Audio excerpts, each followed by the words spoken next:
Hello, and welcome to the first video on this channel. And today I want to talk about the origin of the piano. Now, the piano is a very beautiful and very interesting instrument when it comes to the actual history to it. But yeah, let's get started. So first off, what you're going to need to know is that it has multiple branches that you need to know about.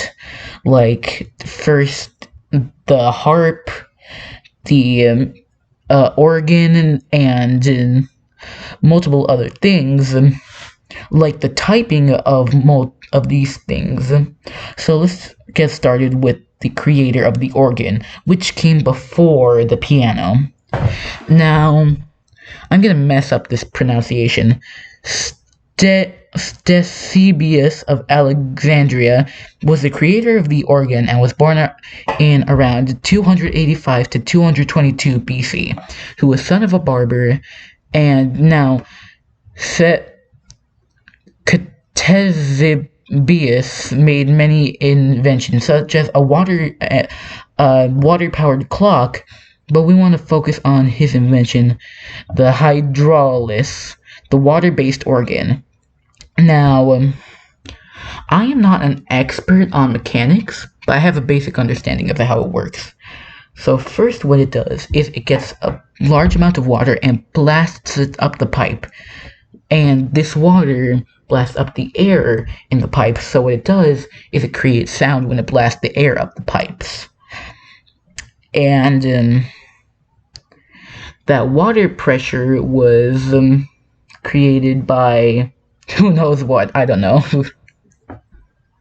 And I will leave a link in the description for how it works. But this keyboard design was what led to the creation of the piano. And next off, what we would need to talk about is the difference between a woodwind and a chordophone. A woodwind is any musical instrument, mostly wood, which produce sounds by the player blowing into them through a reed across an opening. Woodwind instruments include the recorder, flute, piccolo, clarinet, oboe,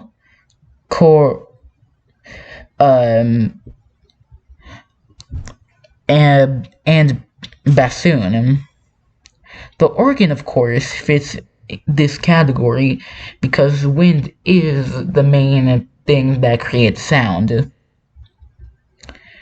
And then the chordophone is a musical instrument that makes sound by the way of a vibrating string or strings stretched between 2 points, such as the guitar, violin, and the modern-day piano.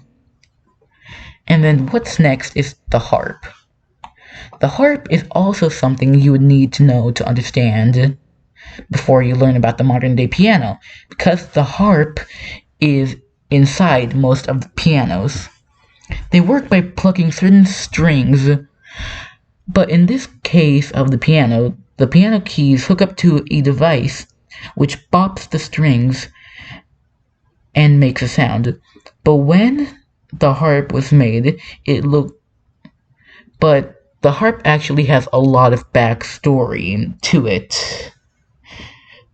The first recorded case of a harp was in 2500 BC, ancient Egypt, where it was shaped like an acute angle triangle, and it didn't have a lot of strings because it lacked a column support.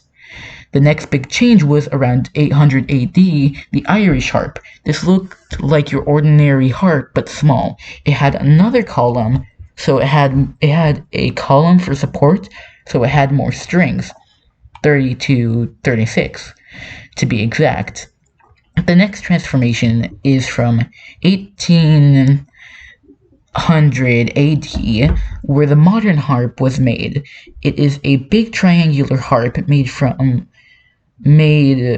wood, And this is the quote-unquote modern-day piano.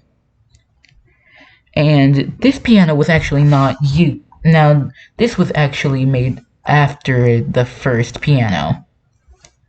And so, what? And so they used they used mostly the harp technology to actually make the first modern piano. And then the modern piano. The modern piano was created 100 years before the first modern harp, but that doesn't mean that they didn't use a harp. They used harp technology to build it. And for the inventor, it was an Italian man named Bartolomeo Cristofori. Other than that, for the first modern day piano, there's not much else to say. So that's the end of our story.